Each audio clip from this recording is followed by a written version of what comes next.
Hi, welcome to my வணக்கம் channel. நண்பர்களே.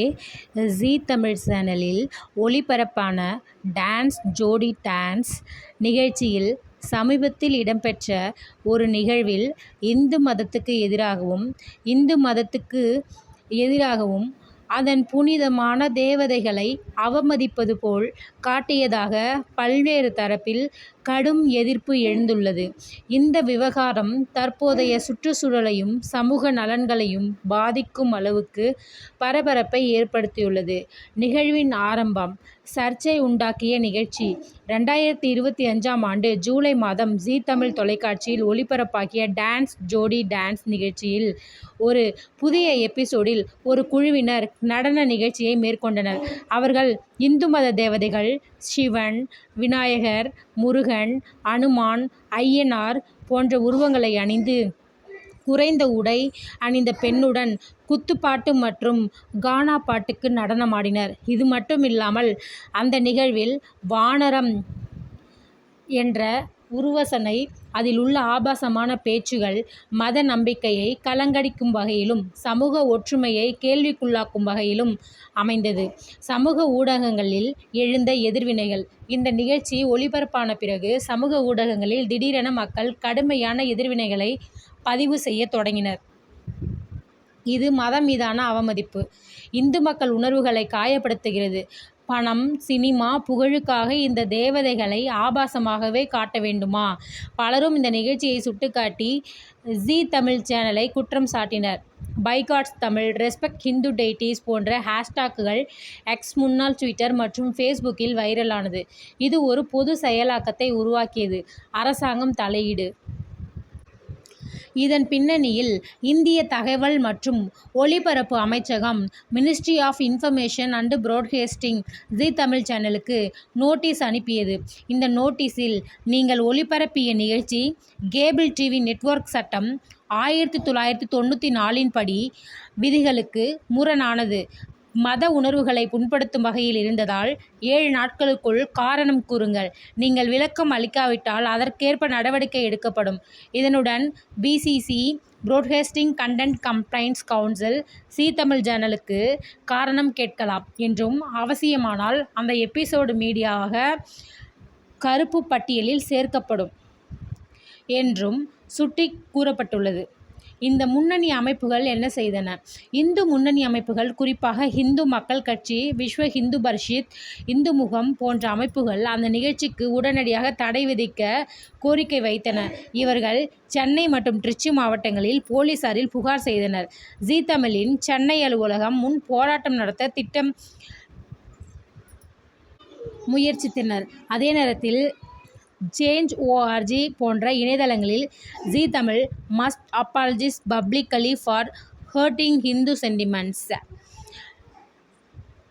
அப்படின்னு பண்ணாங்க.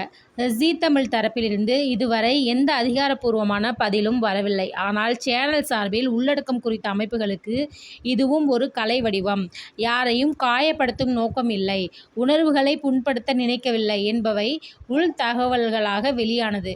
ஜீ தமிழில் உள்ள நடன இயக்குநர்கள், பங்கு பற்றிய நடனக்குழு மற்றும் தொகுப்பாளர்கள் சிலர் சமூக ஊடகங்களில் மன்னிப்பு கேட்டிருந்தனர். ஆனால் பொதுமக்கள் அதனை ஏற்கவில்லை. தகவல் மற்றும் ஒலிபரப்பு அமைச்சகம் ஏற்கனவே ஜீ தமிழ் வலைதளத்தின் பதிவு மற்றும் யூடியூப் பதிவு ஆகியவற்றை நிறுத்தி வைக்க கேட்டுள்ளது. பதிவுகள் நீக்கப்படவில்லை என்றால் சட்ட நடவடிக்கை என்ற எச்சரிக்கை விடுவிக்கப்பட்டுள்ளது. இதுபோல நிகழ்ச்சிகள் மீதான நடவடிக்கைகள் முன்னாள் நிகழ்வுகளிலும் நடந்துள்ளன. 2020இல் டாண்டவ் என்ற அமேசான் பிரைம் தொடரில் மத நம்பிக்கையை புண்படுத்தியது என்று கூறி மூத்த தயாரிப்பாளர்களுக்கு எஃப்ஐஆர் பதிவு செய்யப்பட்டது. அதுபோல 2022இல் லீலா என்ற நெட்ஃபிளிக்ஸ் சீரிஸும் எதிர்ப்பை சந்தித்தது. இதுபோல ஜீ தமிழ் மீதும் வழக்குகள் தொடர வாய்ப்பு உள்ளது. இந்த விவகாரம் பல பிரச்சனைகளை விளக்குகிறது. மத உணர்வுகளை காயப்படுத்தும் கலை வடிவங்கள் நியாயமா? டிஆர்பி வேண்டி தேவதைகளை சித்திரவதை செய்தல் ஏற்றதா? தொலைக்காட்சி, யூடியூப் போன்ற ஊடகங்கள் மீதான கட்டுப்பாடுகள் திறந்த சமுதாயத்தில் தேவைதான் என்கிற வாதங்கள். முக்கியமாக சுதந்திர கலை என்ற பெயரில் எல்லைகளை மீறுவது சரியானதா என்பது மீண்டும் விவாதத்திற்கு வந்துள்ளது. வெளியிட்டுள்ளது. ஜீ தமிழின் டான்ஸ் ஜோடி டான்ஸ் நிகழ்ச்சியின் இந்து மதத்தின் புனித தேவதைகளை ஆபாசமாக சித்தரித்தது என்று பல தரப்பினர் எதிர்ப்பை தெரிவித்துள்ளனர். மத்திய அரசு நடவடிக்கை எடுத்து நோட்டீஸ் அனுப்பியுள்ளது. சமூக ஊடகங்களில் பரவலான வாதங்கள், எதிர்ப்பு போராட்டங்கள் நடைபெறுகின்றன. சமூக ஒற்றுமையை காக்கும் வகையில் மீடியா நிறுவனங்கள் தங்கள் பதவியையும் பொறுப்பையும் புரிந்து செயல்பட வேண்டும் என்பது இச்சம்பவத்தின் முக்கிய பாடமாக பார்க்கப்படுகிறது. ஜீ தமிழ் தொலைக்காட்சியில் ஒளிபரப்பான டான்ஸ் ஜோடி டான்ஸ் நிகழ்ச்சியில் ஏற்பட்ட சர்ச்சையை கிளப்பிய நிகழ்வு என்ன என்பது ஜீ தமிழ் சேனலில் ஒளிபரப்பாகும் புகழ்பெற்ற டான்ஸ் ரியாலிட்டி நிகழ்ச்சி. இதில் பங்கேற்கும் ஜோடிகள் ஒவ்வொரு வாரமும் வேறுபட்ட பாணிகளில் நடனமாடுகிறார்கள். சமீபத்திய ஒரு எபிசோடில் போட்டியாளர்கள் சிலர் இந்து மத தேவதைகளான சிவபெருமான், விநாயகர், முருகன், ஐயனார், அனுமான் ஆகியவற்றை உருவமாக கொண்டு நடனமாடினர். அவர்கள் அணிந்திருந்த உடைகள் மிக குறைவானவை. ஒரு பெண் நடன கலைஞர் தேவதைகளை சுற்றி ஆபாசமான நடன பாவனைகளை செய்தார். அதே நேரத்தில் வானரம் என்ற உருவத்தில் ஒரு ஆணும் தேவதைகளுடன் நகைச்சுவை பெயர் போன உரையாடல்களில் ஈடுபட்டார். இதையடுத்து இந்து மதத்தை அவமதிக்கும் விதமான நிகழ்ச்சி அமைந்துள்ளதாக பலர் விமர்சனம் செய்தனர். சமூக ஊடகங்களில் எழுந்த கண்டனங்கள். இந்த நிகழ்ச்சி ஒளிபரப்பானாலும் பலர் சமூக ஊடகங்களில் கோபம் மற்றும் வருத்தத்துடன் தங்கள் கருத்துக்களை வெளியிட்டனர். இந்துக்களின் புனித தேவதைகள் ஆபாசமாக சித்தரிக்க முடியாது. டிஆர்பிக்காக மதம், கலாச்சாரம் எல்லாம் விற்பனையாகும் நிலைக்கு வந்துவிட்டதா? பொது ஊடகங்கள் எவ்வளவு தாழ்ந்த நிலைக்கு வந்துவிட்டதா? எக்ஸ், ட்விட்டர், ஃபேஸ்புக், இன்ஸ்டாகிராம் போன்ற சமூக வலைதளங்களில் பாய்காட் ஜீ தமிழ், பேன் டான்ஸ் ஜோடி டான்ஸ், சேவ் ஹிந்து கல்ச்சர் என்ற ஹேஷ்டாக்குகள் ட்ரெண்டிங் ஆனன. இந்து முன்னணி அமைப்புகள் நடவடிக்கை. இந்த சம்பவத்துக்கு எதிராக விஸ்வ ஹிந்து பரிஷத், இந்து மக்கள் கட்சி, இந்து முகம், இந்துவுக்கு ஒரு குரல் போன்ற அமைப்புகள் இந்த நிகழ்ச்சிக்கு அதிகாரப்பூர்வமாக எதிர்ப்பு தெரிவித்தன. புகார்கள்.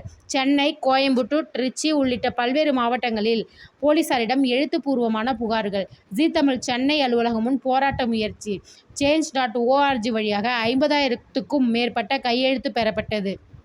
மத்திய அரசு தகவல் ஒலிபரப்பு அமைச்சகம் INB மினிஸ்ட்ரி நடவடிக்கை. இந்த சர்ச்சையை அடுத்து இந்தியாவின் தகவல் மற்றும் ஒலிபரப்பு அமைச்சகம் ஜீ தமிழ் சேனலுக்கு நோட்டீஸ் அனுப்பியது. அந்த நோட்டீஸில் கூறப்பட்டது, நீங்கள் ஒளிபரப்பிய நிகழ்ச்சி கேபிள் டிவி நெட்வொர்க் சட்டம் 1994 விதிகள் 6(1)E, 6(1)(1) ஆகியவற்றை மீறுகிறது. இது மத உணர்வுகளை புண்படுத்தும் சமூக ஒற்றுமைக்கு எதிரானது. 7 நாட்களுக்குள் விளக்கம் அளிக்க வேண்டும். விளக்கம் அளிக்காவிட்டால் சேனல் மீது நடவடிக்கை எடுக்கப்படும். இதனுடன் ஜீ தமிழ் யூடியூப் சேனல் மற்றும் இணையதளங்களிலிருந்தும் அந்த வீடியோ நீக்கப்பட வேண்டும் என கூறப்பட்டது. ஜீ தமிழ் தரப்பின் விளக்கம். ஜீ தமிழ் தரப்பிலிருந்து இதுவரை அதிகாரப்பூர்வமான மன்னிப்போ அல்லது தெளிவான விளக்கமோ வரவில்லை.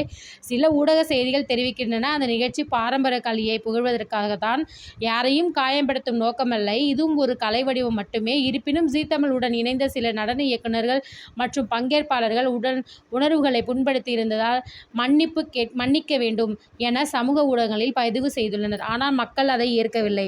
சட்ட ரீதியான சிக்கல்கள். இந்த நிகழ்ச்சியின் விளைவாக நிரந்தர விளைவுகள் உருவாகக்கூடிய சாத்தியம் உள்ளது. ஜீ தமிழ் மீது FIR பதிவு செய்ய வாய்ப்பு. நீதிமன்ற நடவடிக்கை எடுத்தால் அந்த நிகழ்ச்சி பூரணமாக தடை செய்யப்படும். INB அமைச்சகம் மற்றும் BCC உரிய தீர்ப்பு வழங்கும் வரை நிகழ்ச்சி தொடர்பான காட்சிகள் பதிவெடுக்க தடை விதிக்கப்படலாம். பிற சந்தர்ப்பங்களில் 2021இல் டாண்டவ் அமேசான் பிரைம் மேலானது மத உணர்வுகளை புண்படுத்தியதாக அதிகாரம் தலையீடு செய்தது. 2022இல் நெட்ஃபிளிக்ஸில் லீலா என்ற தொடர் அவமதித்ததாக கண்டனம் சந்தித்தது. ஜீ தமிழ் குறித்த நிலவும் அதேபோல் சிக்கலான ஒரு நிலையில் உள்ளது. இந்த விவகாரம் பெரிய கலாச்சார விவாதத்திற்கு வழிவகுத்தது. கலை சுதந்திரம் என்ற பெயரில் எல்லைகள் மீறுவது ஏற்றதா? மத நம்பிக்கையை மதிக்காத கலை வடிவங்கள் சமூக ஒற்றுமைக்கு ஆபத்தா? ஊடகங்களுக்கு தங்கள் பொது பொறுப்பு பற்றிய விழிப்புணர்வு இருக்க வேண்டும். இந்த நிகழ்ச்சியின் தாக்கம். பல குடும்பங்கள் ஜீ தமிழ் சேனலில் பார்ப்பதை நிறுத்தினர். குழந்தைகளுக்கான நிகழ்ச்சிகளில் மத உணர்வுகளை பராமரிக்க வேண்டும் என்பது பலர் மனதிலும் வலுவாக உருவானது. இந்து மத தேவதைகளை ஆபாச நடனத்தில் பயன்படுத்தியதால் பலர் புண்பட்டுள்ளனர். மத்திய அரசு தலையீடு செய்தது. இது ஊடகங்களில் ஒழுங்குமுறை நிலை தேவை என்பதை உணர்த்துகிறது. இதுபோன்ற நிகழ்வுகள் மீண்டும் நிகழாமல் இருக்க தொலைக்காட்சி நிறுவனங்கள், பங்கேற்பாளர்கள், பொதுமக்கள் ஆகியோர் ஒற்றுமையாக செயல்பட வேண்டிய நேரம் இது. இந்த விவகாரம் பற்றிய மேலதிக தகவல்கள் வெளிவந்தால் தொடர்ச்சி விளக்க